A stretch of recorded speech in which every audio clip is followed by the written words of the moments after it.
Welcome to another episode of the Group Parlay podcast. As always, Kevin Estoyan, Andy Simo.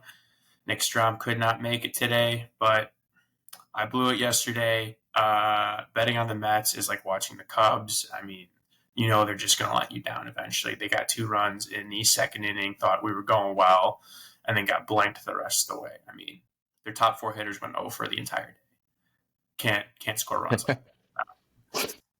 So I might have to just take a break from the Mets. They're just so bad. But that's what I get for taking them to score runs. I'll let Kev give a deeper recap of yesterday's picks. Yeah, that was tough. The Mets, I mean, they almost scored again that inning where they got to the second inning. So it's like you assumed at some point they would get another run in, but that was absolutely brutal to watch. So we had a little bit of a sweat for mine. Nationals money line.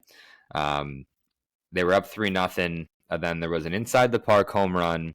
No, sorry, it was a Little League home run. There was an error, so it wasn't a home run. Grand Slam, yeah, nonetheless. And the pitch before that, there was a foul ball that was almost caught. So that was just really brutal.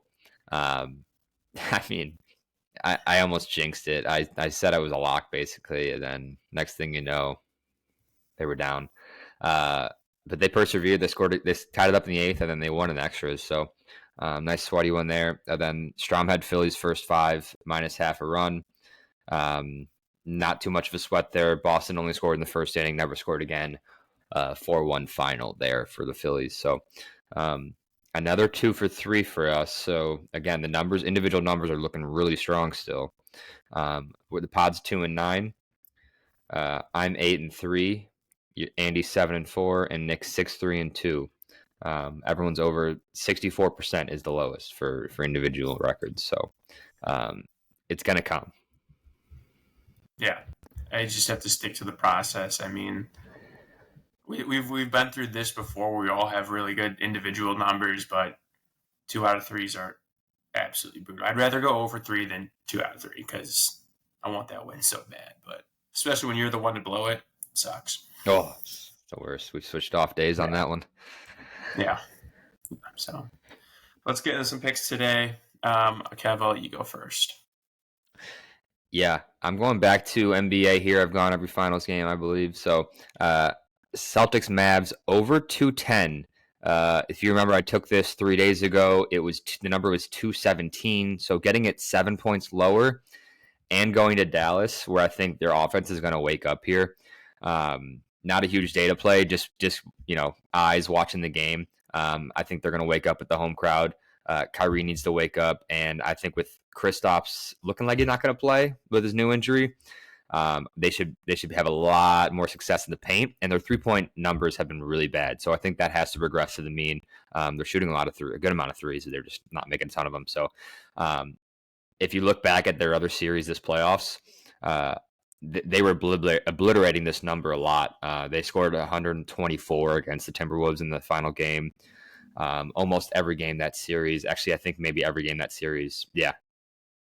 Besides one, went over the numbers. So for the Boston, they just got to keep doing what they're doing. They'll score, and they've been letting off the gas a little too in the fourth quarters with these leads. So they shouldn't have any trouble reaching the 105 number here to hit 210.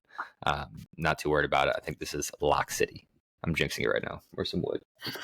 Knocking on wood. No, but they have to regress to the mean. They have to start shooting better. Kyrie, we all know Kyrie can't play in Boston. He's never been able to play in Boston. Right. Even when he was so.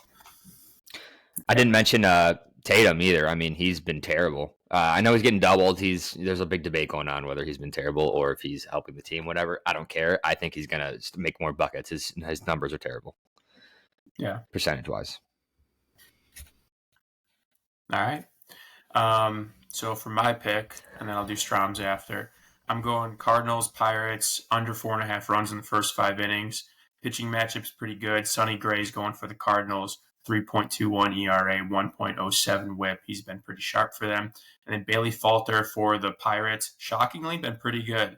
1.04 whip, 3.69 ERA.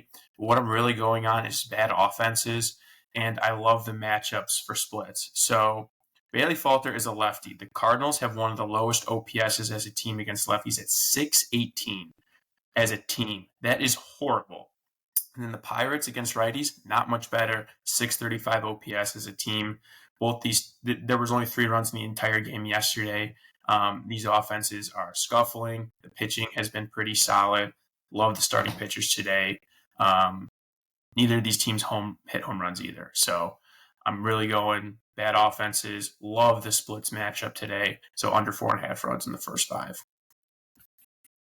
Yeah, I like it. All 3 of those runs were scored in the 9th inning yesterday. So starting pitching they couldn't get to. Hopefully, they give Falter a standing ovation after he throws a 5-inning gem for us.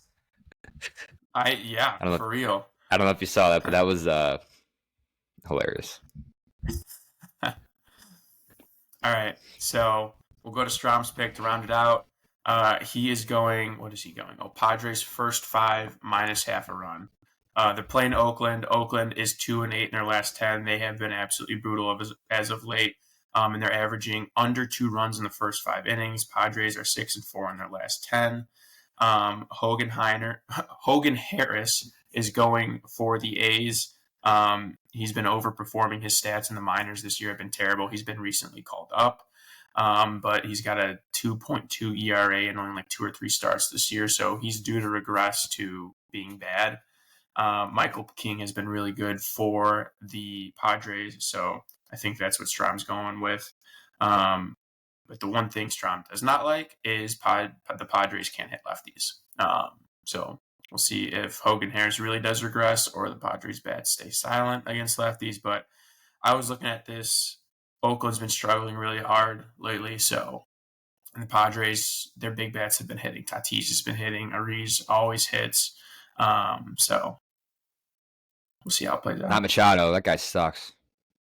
No, I thought he was injured, but maybe he's just that bad. No, he's playing. He actually went 2 for 4 both days, last 2 days. Oh, okay. Well, he's back too. Tatis is riding like an 18-game hit streak. He's got like 7 homers that streak. He's been red hot. It's on my fantasy team. So. As Machado is mine.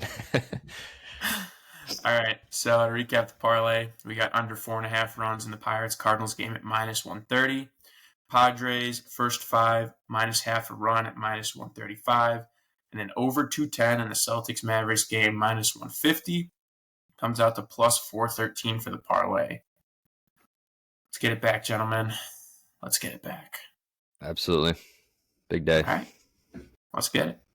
Let's do it.